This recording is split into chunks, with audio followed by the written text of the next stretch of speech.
Bien, volvemos a los desayunos de Correo Huilas y nos acompaña don Miguel Ángel Rodríguez Mackey, columnista y analista internacional.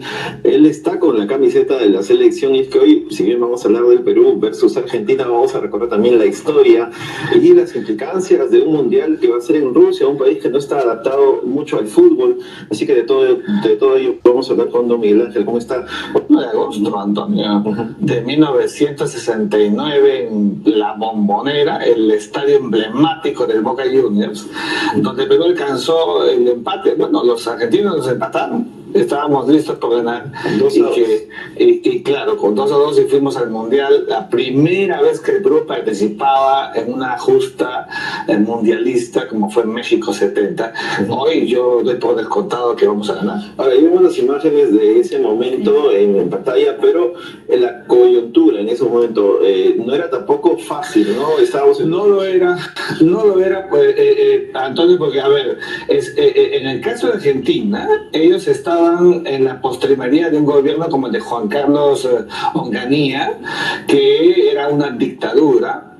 Acababa de suceder en Argentina el famoso Cordobazo, que fue pues una de las mayores crisis que tuvo Argentina en esa época. La hiperinflación era ostensible y el gobierno estaba tambaleando. Y en el Perú acababa de cumplirse casi 10 meses del gobierno revolucionario de la Fuerza Armada de Juan Velasco Alvarado. O sea, habían dos dictaduras en Argentina y en el Perú. De manera que en ese contexto, y el mundo también tenía varias cosas interesantes. Fíjate, en el año 69 el hombre llega a la luna, Neil Armstrong. En julio de 1969, Golda Meir, la emblemática primera ministra israelí, es nombrada en ese alto cargo.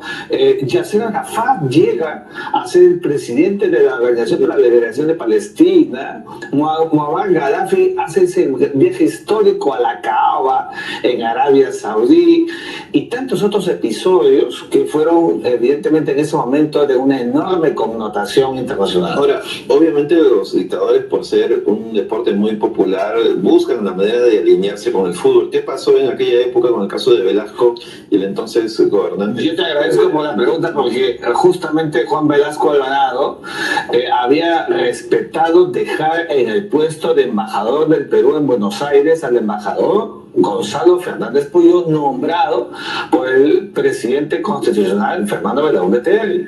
Incluso Gonzalo Fernández Puyó, que fue mi maestro en la Cancillería a los 19 años que trabajé allí y que lo quise como un padre, pues él siempre me contaba cuando fue al estadio, a la Bombonera, luego estuvo con los jugadores de fútbol, los recibió, los atendió como corresponde al embajador del Perú. Y muy bien dices tú, los dictadores buscan justamente los episodios colectivos en alza como estos para buscar algún puntal a su favor, como sucedió en el caso de Velasco y como sucedió en la agonía de Juan Carlos Onganía, el presidente argentino. Pero esa era la trama del sistema internacional en ese momento.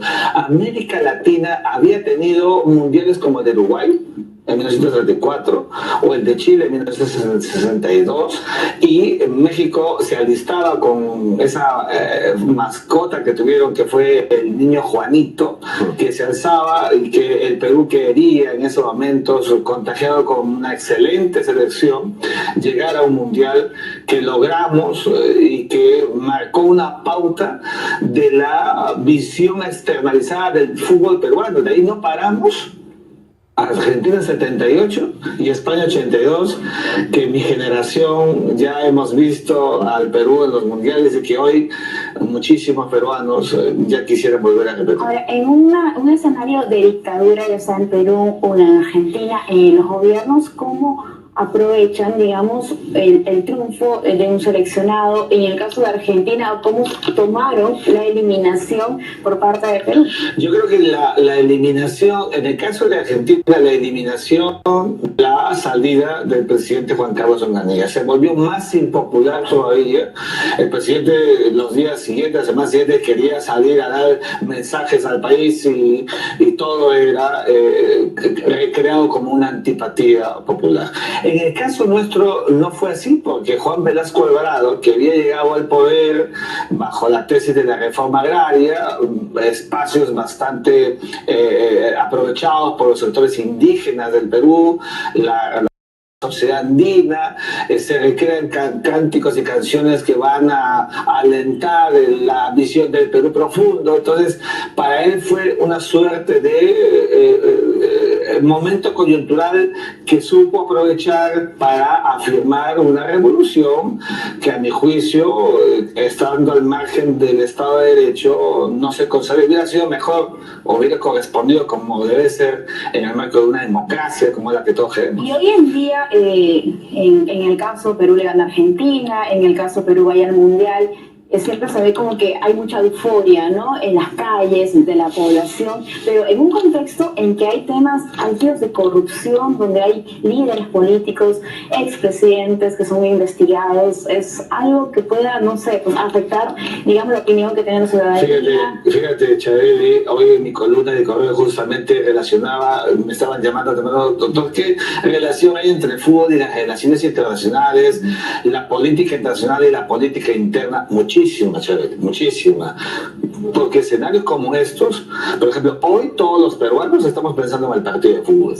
Acabo de escuchar que el Congreso de la República va a sesionar solo hasta la 1 de la tarde. Entonces, hay una concentración lógica, natural.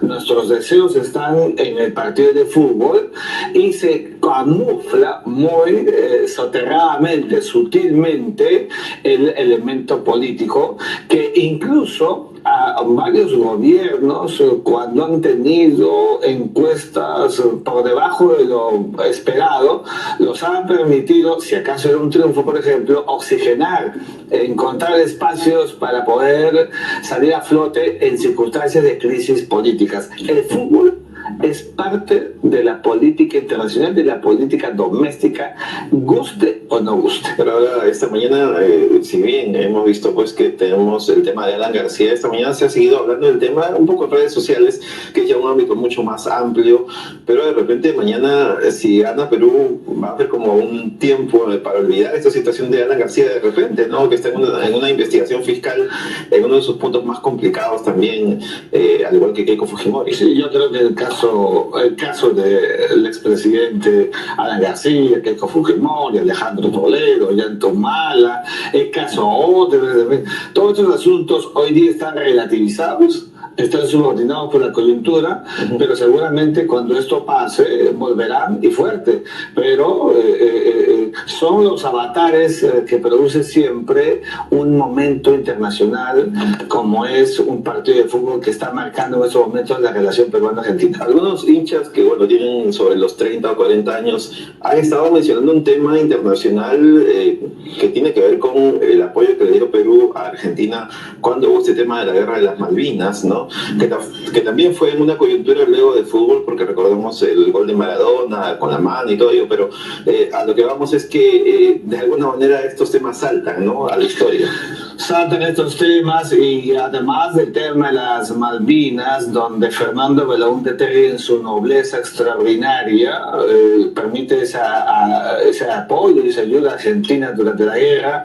También estuvo el asunto de la venta de armas, que también ha salido estos días por las redes sociales durante el conflicto de Cenepa. Es decir, hay un nivel de asociación, de afinidad entre la coyuntura internacional y el momento futbolístico. Siempre han marcado en la Segunda Guerra Mundial los nazis, cuando el equipo germano iba a jugar contra los soviéticos, perdieron, y la reacción del Führer y de la Gestapo, de la SS, fue fatal, fatídica para los jugadores de fútbol. Es decir, mira la implicancia y la consecuencia que produce un efecto dominó en la sociedad. Aspiremos y esperamos que el partido de fútbol, como que tenemos mucha fe, va a ser exitoso. Hay implicancias también de que una selección vaya después de tantos años a un mundial. Imagino también hay implicancias en el ámbito económico, ¿no? Pero claro, los fenómenos de inversión seguramente se van a acrecentar, Chabeli. Es decir, la mirada de Perú, ¿cuántos países en el mundo, en el planeta son 193, desconocen a Perú? Muchos conocemos a Camerún cuando enfrentó a Perú en España 82, recién lo vimos en el mapa del mundo. También pasará con Perú respecto del sistema internacional. Entonces, eso coadyuvaría a que nuestra política internacional, que es una política internacional externalizando la imagen del Perú, se va a multiplicar si logramos este gran sueño sobre el que tengo mucha convicción que así va a ser, de ir a un mundial. Don Miguel Ángel Rodríguez Mackey, columnista de Diario El Correo, analista internacional, gracias por estar esta mañana con nosotros en los desayunos de Correo, USIL y Willax. Todos esperamos que Perú triunfe hoy ante Argentina. Por supuesto, así va a ser. Muy bien, gracias. Vamos a una pausa, ¿no?